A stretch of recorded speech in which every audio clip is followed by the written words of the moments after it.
Hello, and I'm back for another listening podcast for you. And by the way, that song that you heard in the opening, that's the piano cover of a song called Creep by Radiohead. At some time or another, we could all relate to the lyrics, like being a weirdo and questioning, how did I get here? And thinking, I don't belong here. And thinking to ourselves, I'm so special. And it's true, we can be special, I think. So whenever I would sing this song with my friends in the singing room, here in South Korea we call those norebangs, norebang, I believe it's called. And my friend once said, that's your song, that's you. It's so you. Well, I think it can be. And as a matter of fact, as time has gone on, I've learned to embrace that song for different reasons. So how did this all start? Well, back in 2001, I graduated from university. I was ready to conquer the world. I had all these expectations. I was majoring in graphic design and art, and I wanted to be an art person. Of course, that didn't work out the way I expected, and there was a lot of residual anger and frustration. So I wasn't sure what else to do back then. But I always had interest in other countries. I was really interested in Asia, like China, Japan, South Korea, because I didn't know a lot about it. But throughout my life, I would sometimes be curious about other countries. And I started making a lot of friends from different countries. And one of those countries was South Korea and China and Japan. And there were other countries too, like I had friends from South America, like from Uruguay and Europe. But something about Asia, Eastern Asia in particular, really attracted my attention. There must have been an influence somewhere. And I think I know what that is. Yeah, being from Indiana, in the middle of the United States, kind of close to, I grew up in a town called Mishawaka, South Bend and Mishawaka, kind of close to Michigan, not far from Chicago, just to give you an idea of where it's located. And as far as I was concerned, traveling anywhere back then, by plane was a fantasy. Because I didn't fly in a plane. I didn't travel by plane until after I graduated from high school. But back then, it might as well have been Disneyland for me to travel to someplace like Japan. As a matter of fact, I went to Japan's Tokyo Disneyland. I ended up going there a few years back. That was a pretty fun experience. So, getting back on track here. 2001, out of university, wanting to conquer the world, thinking the world was waiting for me. No, didn't work out that way. Got cold water splashed in my face, basically, is what it felt like. Went back to live with my parents that year, working at different odd jobs to kind of, pay for things, and had this student loan debt piling up. Had no idea what to do. Well, I had ideas. So eventually, push came to shove, and I thought to myself, you know what? If I'm going to make bold changes in my life, I got to make bold decisions. So what could be more bold than going to the opposite side of the world? Korea, South Korea. That was what came up. I thought about going to other countries like China or Japan, but something about South Korea. I think it's because I had friends from South Korea and I was already familiar with South Korea. So there I was. I made the decision, got a recruiter, went online, applied online, got my passport, got everything ready. I didn't tell most of the people in my family that I was going to go to South Korea because, well, I had to tell my parents because I was living with them, but nobody else. I didn't tell my aunts or uncles or grandparents or anybody else because I knew they would freak out. I even remember casually in a conversation, I remember I was somewhere in my hometown, and I said, "Oh, I'm going to go to South Korea." And somebody said, "Oh, don't get killed." I was thinking to myself, even back then, I knew I was going to be fine. I knew I would be okay. I wasn't scared. I was more curious and eager and ready to be bold and get out of there. So I had all these expectations that once I got to South Korea at the airport, there'd be certain people there expecting me with their balloons and whistles, kind of like this welcome party or whatever. Get my ticket, get my passport, get on the plane, drink a lot of water while on the plane. The plane ride itself was great. It was very smooth. It was a 12-hour flight, but it didn't feel like it. It went by pretty fast, actually. So, get to Korea. The people that I was expecting would be there at the airport to meet me weren't there.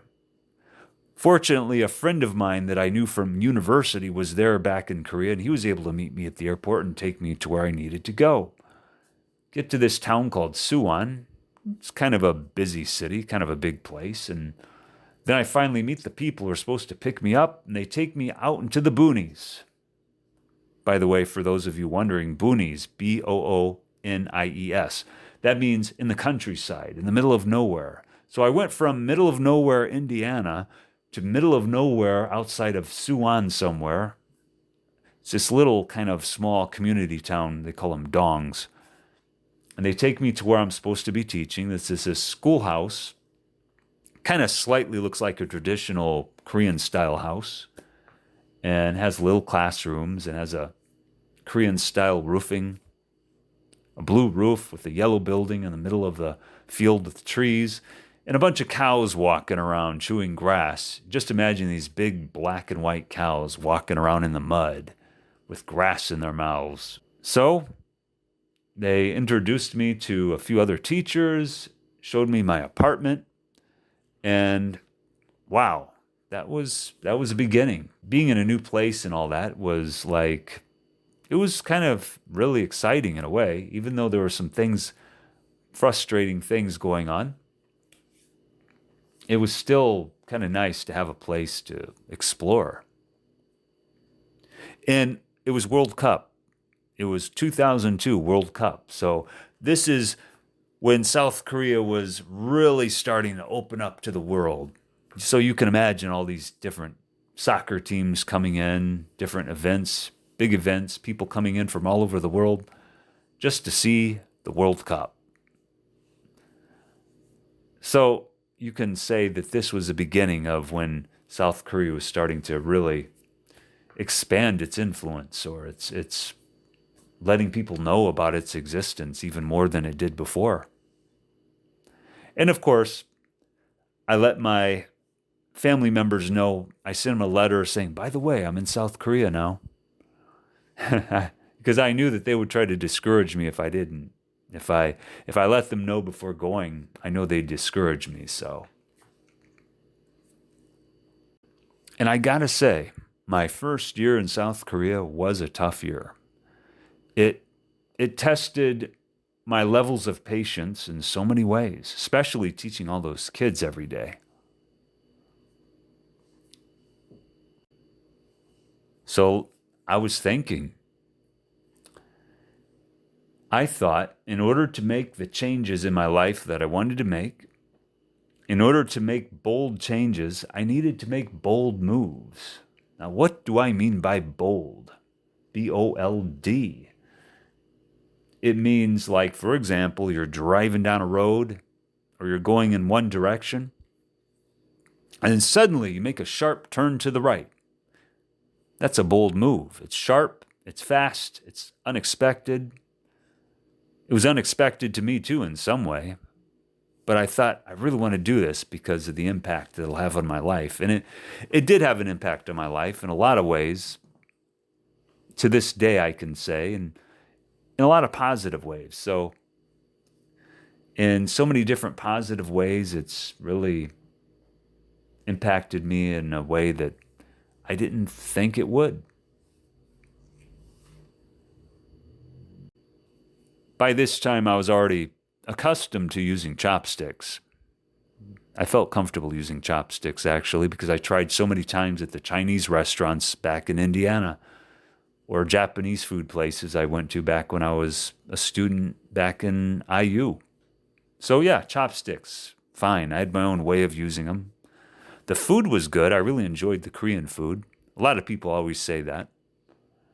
And what else can I share with you? I was trying to learn the Korean language. That was another thing. Looking back on that, I did start to learn the Korean alphabet, and it took me a couple weeks to learn it, and I could read a bit of Korean and kept trying to learn more Korean. And I was able to say a few things in Korean, but I didn't get to the point where I was able to, have a real in-depth conversation with anyone. But I'm working on that. I'm working on that now. I promise. So, in some way, South Korea and I were both on a similar path. South Korea was opening up to the rest of the world, and so was I. Because when you travel to that first foreign country, when you travel to the first country, it makes it even more easy and makes it easier for you to travel to the other countries. So during that first year, yes, I went to China, saw the Great Wall, saw Beijing. I went to Japan and saw Tokyo and Osaka and all these other places. Places that I never dreamed I would go see. South Korea, all the things I saw in South Korea, a lot of cool things that I never thought I would see. Never dreamed I would see. And it was remarkable. It's like, is this really happening? I'm really doing this. It ended up being a lot different than I expected.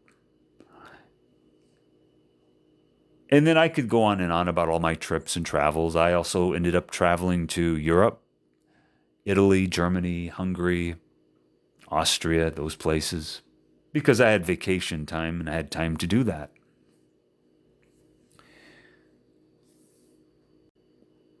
And now, one thing I can share with you is I've noticed one of the changes that I've noticed here in Korea is the difference between now compared to when I first got here. And one of those changes is I notice a lot more younger people now speak English than they used to. Like the current 20-somethings and younger, they speak a lot more English. And I think it's because since I first arrived, there's been an increase in English teaching in South Korea from foreigners from different countries, and a lot more English schools opening up and English academies, and a lot more parents persuading and pushing their kids to go learn more English. So I think that was a payoff. The payoff was, by the way, payoff means result.